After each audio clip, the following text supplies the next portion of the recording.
Rob Tebbutt here for ID Boxing. I'm delighted to be joined by the WBO and Ring Magazine Super Lightweight Champion of the World, Josh Taylor. How are you, Josh? Been a while.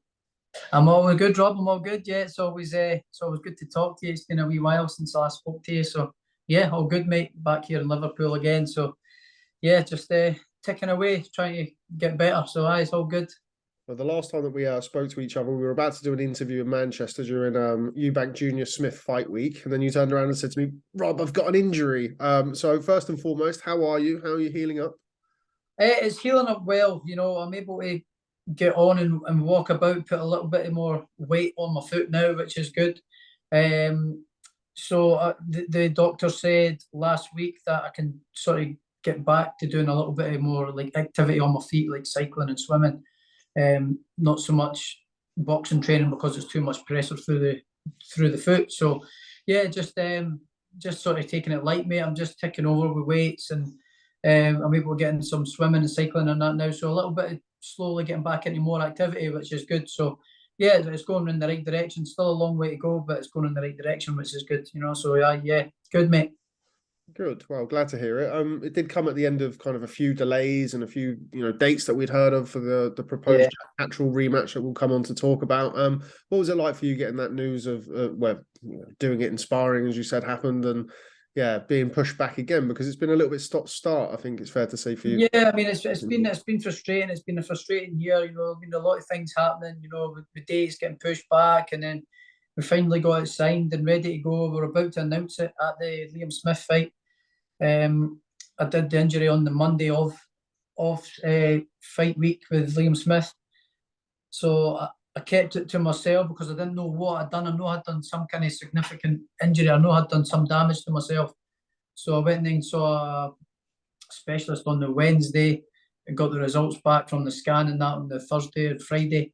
And then I told Ben on the Friday night at Manchester that what the injury was and what the significance was. So yeah, we had to then put it on hold again, which was shit, because I was ready to go. I was flying. I was buzzing in the gym, ready to go and ready to shut him up and all his team and put all the doubt to bed and move on with my career. So yeah, it was a bit frustrating. So it's one of these things that just are out of my control, unfortunately. But yeah, we're here now, and we're moving on.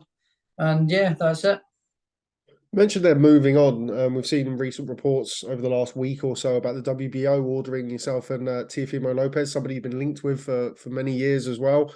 Does this now put the Catterall fight in the rear view for you? Is it all now kind of looking forward or moving on, as you've just said there? Well, as it is, I'm fighting Lopez now. The WBO come in and mandated me to fight him now. So it's like, right, well, if I'm staying at the weight now, it's the only belt I've got left. I want to keep it. If I'm staying at the weight to fight, so I'm not going to vacate all my belts if I'm going to be staying at 140. So they come in and they mandated me to fight Teofimo Lopez. So it was like, right, okay then. I'm going to have to do that, and I'm going to have to fight Jack later on. But that was out of my control. That was out of my control. If anything, when I told Ben about the injury, he then said about a week or two later that he was going to have to get Jack out. He was going to have to get him out to keep him fit. And he was asking if I was fit to fight in May. I said, well, I'm not going to be ready for May. I'll just be back on my feet as well, getting back into full fit training, fully training, properly on my feet and full boxing training, so I'm not going to be ready to fight in May. Might be ready to fight in June. He was like, okay. Well, I've only got a date in May because certain other pay-per-view fights they had for in May. And then he says, if we can't go in May, we're going to have to wait till September. So I'm like, all right, okay, well, whatever. But I'm not waiting till September to fight. And I don't expect Jack to wait that long either. But before that even come about, I saw that Jack had been introduced or scheduled to fight on March 25th. It's March 25th on another fight, and I believe it's in Manchester, I think. Or where was it? Where is it? Now the March 25th. It was The Manchester fight. So Jack had been announced on that. So it's like, well, he's moving on. He's moving on anyway. Given that maybe wouldn't be an opponent of any caliber, but anything can happen in boxing. You know, what happens if he then picks up an injury? What happens if he gets beat? What happens if he breaks a hand? What happens if he gets cut? And then puts the fight even further back. So it's like, I thought that was a very stupid move from him and his team. Ben Shalom, I think, is to blame for it. You know, he never went and then got the date rescheduled and locked in and fixed.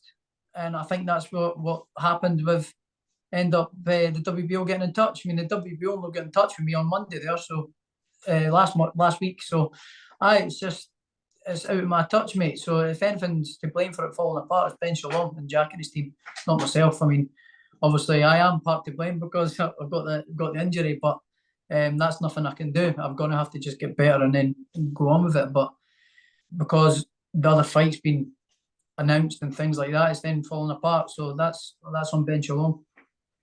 You're focusing on the Teofimo Lopez fight, but hearing the way that you spoke, even there about Jack and his team, and hearing some of the quotes that have come from you about him in the past, and also just knowing you over the years, I can't, I imagine that it's still very much a fight that you want in the future, something to, as you mentioned there, silence the doubters or prove people wrong, people who thought that you might have lost the first fight. I know you well enough to know that you won't be happy with the performance that you put in. Whether you thought you won or lost the fight is kind of immaterial to that. I know how much pride you take in your performance.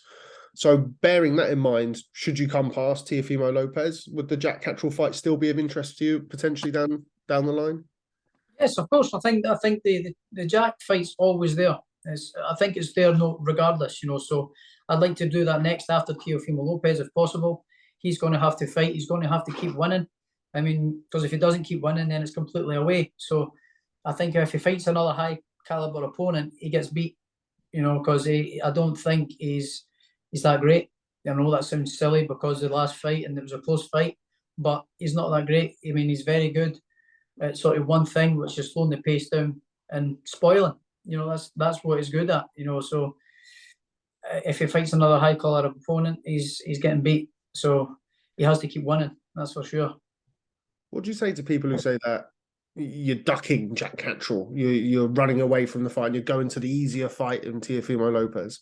I just laugh, but at the same time, it's quite frustrating as well because it's like I'm getting the blame for ducking the fight. It's like, do a bit of thinking. I've been mandated to fight the fight. I'm injured.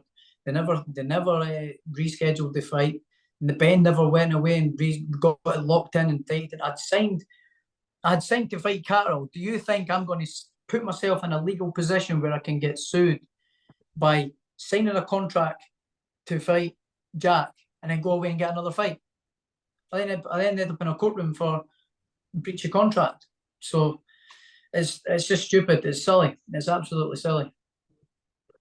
With all that in mind, Teofimo Lopez is the name that you're now going to be, looking likely to face. First and foremost, obviously, with the injury and with everything else, do you have any idea of a rough timescale for that fight? I'm not sure. I only got wind of this last week, so obviously there was the rumours all over social media and stuff, but I hadn't heard a thing until last week, until I got the official email. So, we're still in very early stages. To be honest, nothing's been signed or anything like that in terms of dates. So yeah, that's sort of stuff to get sorted out. But yeah, I'm excited for it, because it's a big fight, regardless of what people say. I mean, it doesn't matter what I say, I'm going to get stick anyway, so I'm no bothered. But it's a big fight. I'm really excited for it. It's a huge fight, no matter what anybody says. In my point of view, in my opinion, he is a better fighter than Jack Catterall. He's more accomplished than Jack Catterall. And it's a much bigger fight. So how can I be ducking to fight someone that's a better opponent? And you're also not massively best of friends with Teofimo Lopez. I think it's fair to say over the years you've had one or two things to say to each other in the press. So it'll probably be a relief to get your hands on him after all of this time. Yeah, I think the build up will be quite spicy. That's for sure. Both him and his dad. So his dad against my dad might be quite funny. So that might be more worth it to watch than actually the Teofimo fight with myself. So, but no, it's going to be good. It's going to be a good fight. There's definitely someone getting knocked out, and I believe it's going to be him. And I think it will be quite early on. We caught up with Bob Arum recently, of course, a promoter from Top Rank, who said that the UK was one of 3 options potential for that. I'm sure you'd be more than happy to bring Teofimo Lopez over here to Scotland. Yeah, absolutely. I'd love to fight in Scotland. You know, I've said for a long time that I would love to get a fight at Edinburgh Castle or Easter Road, um, because there's no arenas in Edinburgh. You know, my home city. There's no indoor arenas, so fighting at a place like Easter Road or Edinburgh Castle, they're just iconic. You know, especially the castle was iconic. You know, there's no one that's ever fought there before. The castle in the background and all that, it would just be amazing. Especially a fight with Teofimo as well. You know, it'd be absolutely amazing. But on the other hand, back over to the USA, you know, and maybe box in New York, Madison Square Garden, or back to Vegas again, and this time take my friends and family and support with me and the fans as well. So it's going to be amazing. So either way, it's a big fight, and both sides of the pond. It creates and generates massive interest. So yeah, I'm interested for it. I can't wait. I'm buzzing for it. Just on Teofimo Lopez, what have you made of him at 140? Obviously, he came up from 135 on the back of the loss to George Kambosos. Have you been impressed with what you've seen at super lightweight?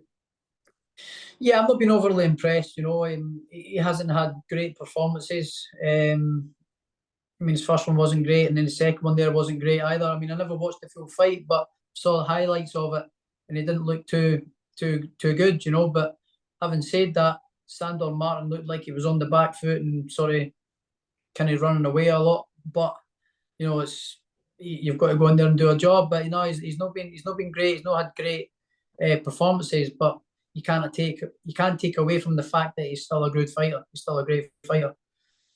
I'm sure you'd be preparing for him on his best. So at his best, I'm kind of going back to the Richard Commey fight, the Vasily Lomachenko fight. What does he do well? And without giving too much away, what do you think you'll be able to exploit? He does a lot well. He's well rounded. You know, he's well rounded. He does everything well. His defense is good. He's got quite quick hands as well. It looked like he punched that lightweight. I don't know how his power will develop up here, but he's a great fighter, all rounded. He's a good fighter, but you know, it's time for me to give him a pace, and it's been long overdue. So yeah, I can't wait. How are you getting on with your new training setup? I've not spoke to you since, not on camera or during an interview, since you went up the road with Joe McNally, Declan O'Rourke. Obviously, the gym flying at the minute. As mentioned earlier, Yeah. Liam Smith and Chris Eubank Jr. What a brilliant performance that was from him that night. How are you finding your feet up in Liverpool? Oh, I'm loving it, mate. I feel like Liverpool is just like an extended sort of kind of family of what Scotland is like. The kind of background for where I'm from. The people are the same.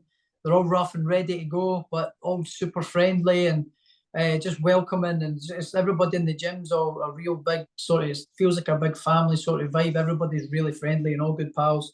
All the lads at the gym, they're all close pals as well. So they've welcomed me with open arms, you know, and made me one of their own. And yeah, I'm just really enjoying it. And on the boxing side of it, you know, Joe has just made me sort of feel like I'm back to my old self again. His mentality, his way he thinks, and yeah, we just really hit the ground running, and yeah, we've really hit the ground running. I'm really happy with the way it's going. It's just I'm flying, you know, and that's why I was so sorry gutted about this fight and the injury picking up, you know, because we were really flying in the gym. We were going to put on a big statement, but it's on to the next one with Teofimo, and we plan on doing exactly the same and continuing this form that we're on. It's been brilliant. I'm really enjoying it. Just on that boxing side of things, Josh, expand as much as you're comfortable with, I guess, on just the types of things that you've been doing in the gym and the ways that you feel that you, in your own words, kind of getting back to yourself. Yeah, just getting back to my old self. You know, I felt just like before.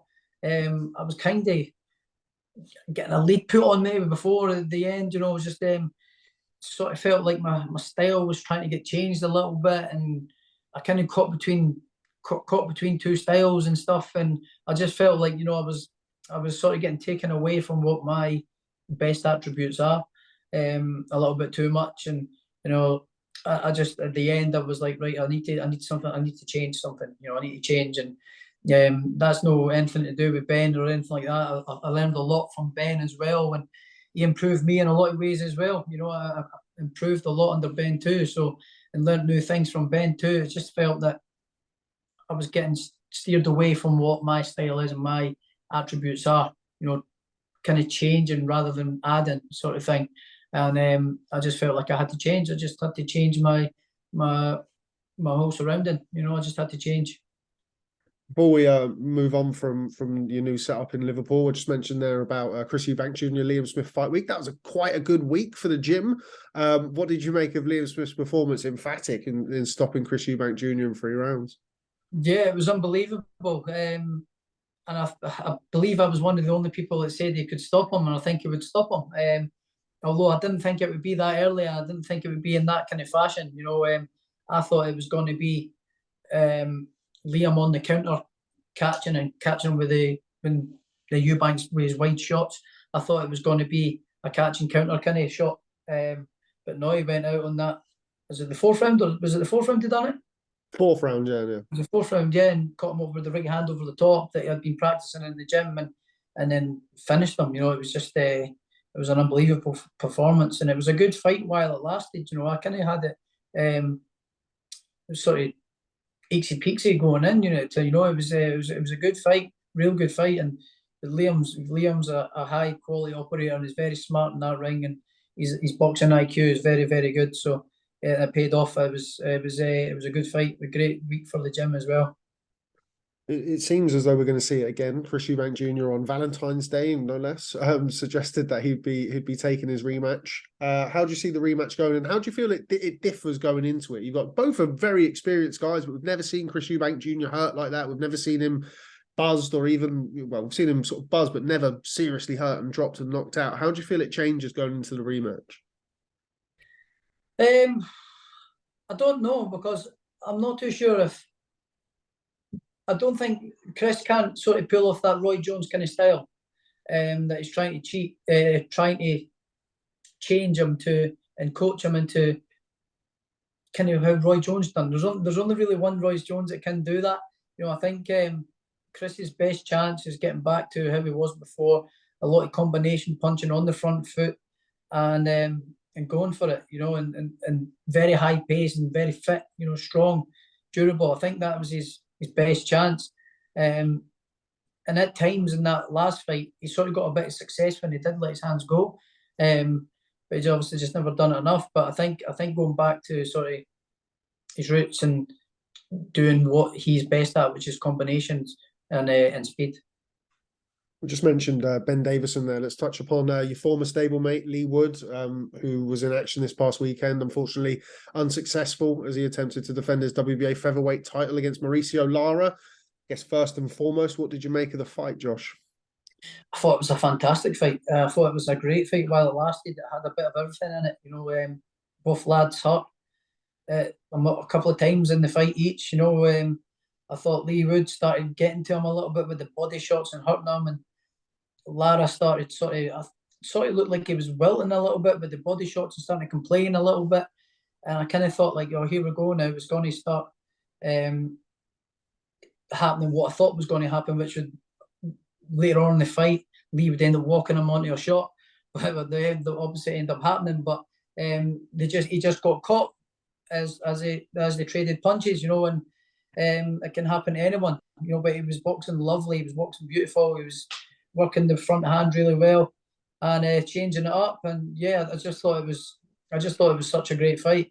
And just unfortunately, I was absolutely gutted for Leigh. I texted him straight away as soon as it happened, and I phoned him on Sunday and had a good conversation with him to make sure he was okay and stuff like that. And yeah, he was sound as well. He was fairly upbeat. He was fairly, I just got caught, and he was hoping to try and get the rematch done and get back in there and show him how it was done. So yeah, he was fairly upbeat about it. So, but yeah, I was absolutely gutted for him because Leigh is such a good guy, and out of the ring, he's just a great guy.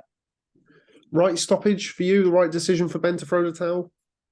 I think so. I mean, at the time I was sort of shouting, "There's 10 seconds, just get through it." But I knew he wasn't compos mentis, he wasn't there. His legs weren't underneath him, and I know it was only 10 seconds, but if he had landed another shot, it could have been catastrophic and just real damaging. So I think it was the right decision. Because you don't want to see that. He was hurt, and then when you looked, when the camera was on Leigh right after the stoppage and in the corner, he was still wobbling about, and Ben was holding him up. So yeah, I think it was the right decision. Yeah, you've got to save your fighter. You've got to see. I mean, there's like he saved Leigh from himself because Leigh would have continued. He's got the heart of a lion, so he saved Leigh from himself, which I thought was a good decision.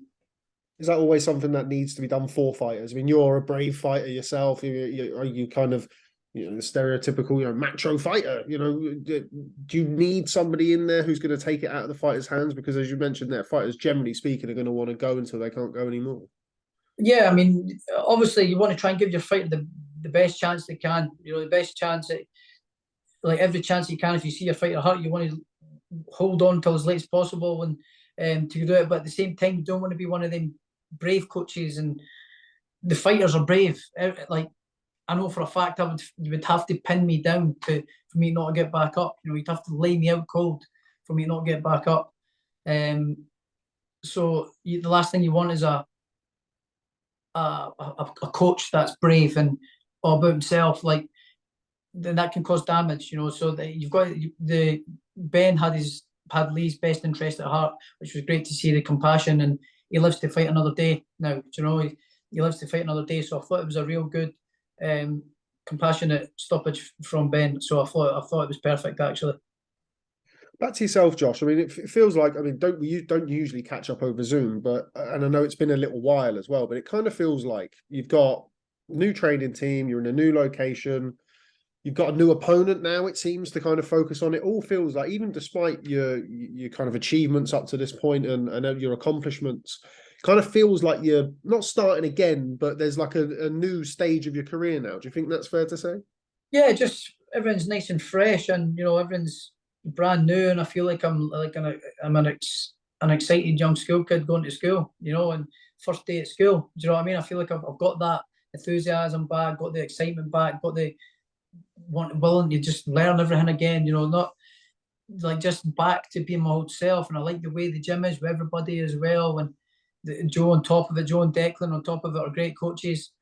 And I just like their mentality and everything. Yeah, I'm just really, really happy with the way everything's going. And I feel I've got this spring back in my step again. So yeah, I'm dead happy with everything. Yeah. Do you feel like you've got something to prove now at all after the last fight in particular?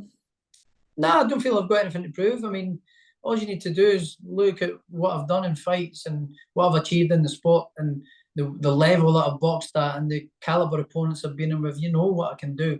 And anybody that knows boxing and knows me and knows how I can perform knows that wasn't me that last fight. I was just crap, So, but you've got to give Jack his credit to where it's due. He boxed his fight and he boxed well.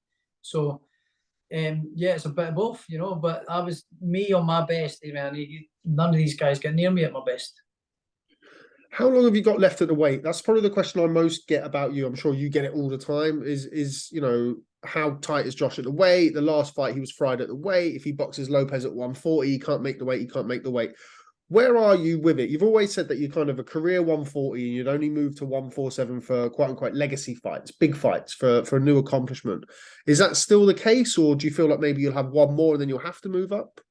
Yeah, I can still make 140. I mean, I've had tests and that done at the university here with Carl, and he said, but it got the bloods done and all the computer thing done, the BMI and body fats and numbers and all that kind of stuff. So yeah, they said I can make the weight pretty comfortable. So yeah, I can do it. I just did it wrong the last time. I come in far too heavy and out of shape. So yeah, I just did it wrong the last time and wasn't taking it seriously. And I had the nutritionist and that there with me, but I was having my food. Then I was going out and I was going round to the chippy to get something to eat and just cheating and never took it seriously. And that's a mistake that I made, and that's a mistake that I'm not be making again. I've learned my lesson there. Okay, right, Josh. I'm not going to take up too much more of your time. I do want to ask for your prediction on a couple of quick fights. One of them coming this weekend for one of your old belts, Subriel Matias versus Jeremias Ponce. Don't know how much you've seen of either guy, but it's a fight that I'm very much looking forward to. Yeah. Wonder if you had any opinion on it. I've not actually seen any of the two of them box, to be honest. So, no, I think I've maybe seen a little bit of Ponce boxing before. Box Lewis Ritson. I think it was Gus Ritson. Aye, that was the one that I saw. Yeah, so I've not really got much of an opinion on that. I'd need to watch the two of them boxing and then come to a sort of prediction on it. I've not really seen too much of the two of them, but yeah, we'll see how it goes. Okay, well, two guys that I know you have seen box. We're waiting for an announcement for it. Is Vasily Lomachenko versus Devin Haney down at 135 pounds for all the marbles there. Two great fighters, and one certainly in Devin Haney that's a potential opponent for you in the future. How do you see that fight playing out now? I don't know, I think Lomachenko's a little bit on the slide now. Just a couple of his last fights, seen a little bit of his age, just a little bit slow. But maybe that's just because he hasn't had the fear factor or the caliber opponent in front of him. But I'd still say Lomachenko's the favourite.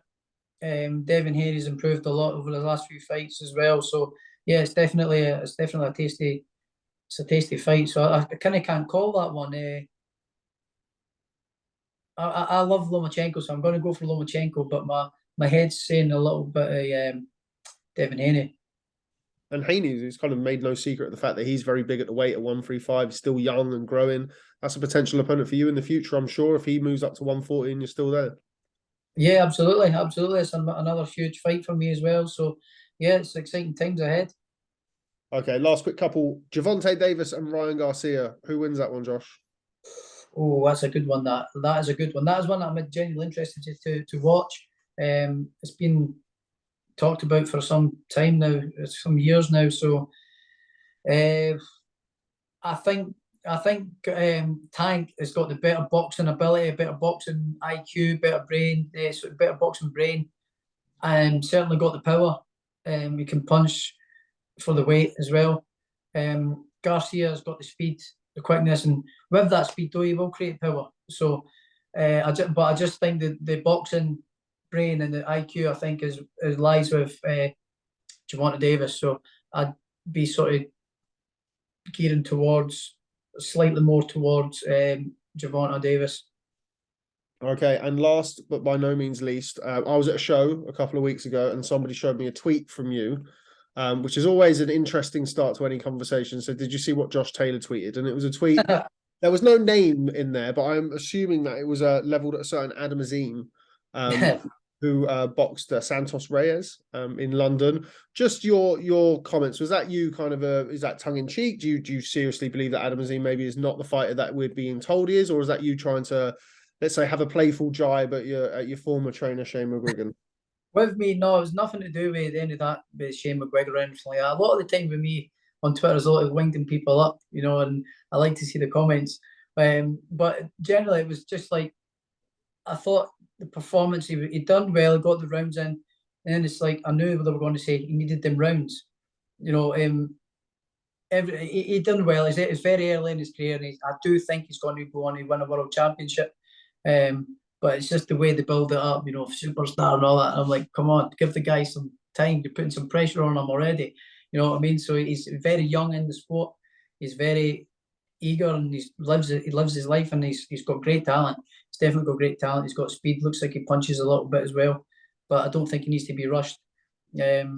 Someone that's a little bit cuter can weather that storm and take him to the trenches. He might have a little bit of trouble with, So he needs to. I think he needs to be in with a little bit of people that can take him there a little bit first before he goes to the world titles. But he's definitely talented. He's definitely a talented lad. Well, it's nice to hear you say that, Josh, I have to say, because I didn't want it to be, I mean, you know what it's like when you're a young fighter growing up, and there's world champions and what have you. And I'm sure, I mean, I don't know Adam particularly well, but I'm sure he would have been, interested to know your opinion on his performance. And I know you better than to think that you'd be putting somebody Yeah, down. no, it wasn't anything like that. It was more tongue in cheek for myself, but I get a lot of stick with it on Twitter, but it's more tongue in cheek with myself, to be honest, mate. Like, it's no any. I don't know the lad for one to throw any shit on him, so I wouldn't do that to anybody I don't know. So yeah, I wouldn't do that. But yeah, it was more tongue in cheek for myself.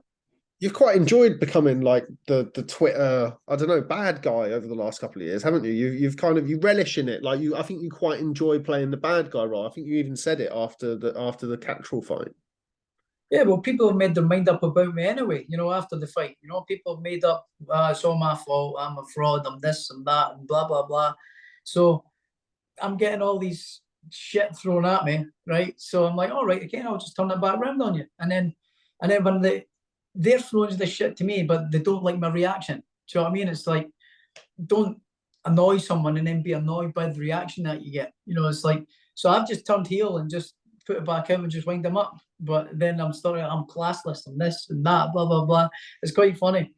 So people are going to speak no matter what I say, anything, no matter what I say, people are going to say whatever they're going to say and they're going to have their opinion. So I really don't give a fuck. So I really don't care. So it's quite amusing for myself, you know. So it's good. Well, we're looking forward to seeing you doing some talking back in the ring for sure, because it's been far too long. It has been long, you know. It has been long, you know. It's especially that one there with that. I mean, a year was too long in getting the fight made anyway, you know. And then by the time we were going to get back in, it would have been just over a year. And then I'd done that to my foot, and I was absolutely gutted. You know, it's like I wanted to fight 2 or 3 times this year. I might only get out possibly twice now this year if all goes well. You know, get this injury healed up properly, and hopefully fight in June time, and then hopefully again while on later in the year. So hopefully I'll get out twice this year. But it's been a very frustrating couple of years, obviously after the Regis Prograis fight with the WBSS. COVID then came, so then I only boxed once in 2020, and then I boxed once. Ramirez fight was meant to happen in September, and then it got put back to I think it was in March, and then it got put back to the May in 2021. Sorry. So I've boxed, and then the Catterall fight. So I've boxed 3 times in 3 years, and it's very frustrating. You know, it's the least active I've been in my whole career since I was, 19-year-old. With all that, with all that in mind, Josh, going into a fight with Teofimo Lopez, does that make it? I mean, you never can afford a loss in at any time, but does that make it a bigger fight because you've not been active, you've not had the opportunities going straight into? Because that is a big fight, as you said earlier. I mean, that is a fight with 2 world name recognition fighters going into a fight of that magnitude. Does that put a bit more on the line? No, I don't think so. I mean, I don't really feel any of that. You know, it's I don't believe that in this thing called ring rust. I believe you get all the rust out in the gym. If you're bringing in high quality sparring, that's all you need. If you're getting regular high quality good sparring and you're bringing in good high level top quality sparring, then you get all your rust out in sparring. I've been competing on a big stage since a world stage since 2010. The Commonwealth Games in front of big cameras on the big stage. Then went to the Olympics at 2012. Then went to the Commonwealth Games again in Glasgow. And in between then going to European and World Championships, and then turning pro and then being on big fights. So I've got an abundance of experience in that in terms of being in fight night and all that. So I don't need any of this all this ring rust and all that carry on. You get the rust out in the gym. That's what I believe. Do you miss boxing? You must miss it. Must miss like the ring walk and like the whole. Yeah, I do. I really do miss it. I really, really do. Sorry, there's nothing like that feeling. That's why I get into my motorbikes. That's why I get into my motorbikes, and that's why I go out on my motorbikes. And people go, "Oh, you're crazy! Watch yourself!" And I get that same buzz when I'm out on my motorbike. It's I get that same adrenaline rush, a bit of fear, a bit of excitement. It's kind of the only thing that matches it. It's the only thing that matches that feeling is when I'm out on my motorbike as well and going out and enjoying myself and scaring myself a little bit. So, it's that's the only thing that comes close. It's one of the best feelings in the world. The whole mixture of like you're a little bit nervous, you're a wee bit scared, you're a wee bit what if this, and then your confidence, and then you're absolutely flying, then you're up for it, and you're up and you're up and you're down, and when you win, it's just the atmosphere, the crowd, the noise. It's just brilliant. There's not a thing on earth like it. It's it's good. It's good. You can see why a lot of fighters do struggle when they retire. When you can understand how they sort of struggle a little bit. But yeah, it's the best feeling in the world. All right, Josh. I think I've taken up enough of your time, and I've said last couple about 15 times. So I'm gonna actually mean it this time. And the final question I have is about the lightweights and kind of that mix. You've got a top rank. I think top rank got some really great fighters around that division at 135 and 140. You got Shakur, Devin Haney, you've got Keyshawn Davis coming through as well. How do you rank the kind of the lightweights and potential guys coming up? It's heating up again. It's definitely heating back up again. It's even all the lads at lightweight and welterweight, it's all heating right back up again. So it's exciting times. There's going to be some big fights hopefully there to be made in the future. So it's definitely exciting. If I could say, you could say one of them is the best out of that mix, who would you say is the best? For me, it's Crawford. Crawford's the best out of a lot of them. Welterweight, he's the best. Okay. All right, Josh. Well, I think I've taken up enough of your time. As I say, it's always a pleasure catching up with you. We got there in the end. We've had a couple of near misses in Manchester and Liverpool. It's been a while. But good to see you doing so well, and hopefully we get to see you do some more talking in the ring very soon. Yeah, can't wait myself. Can't wait myself. Thanks very much for your time, Josh, and I'm sure I'll catch up with you soon. Yeah, no worries, Rob. Cheers. Cheers, mate.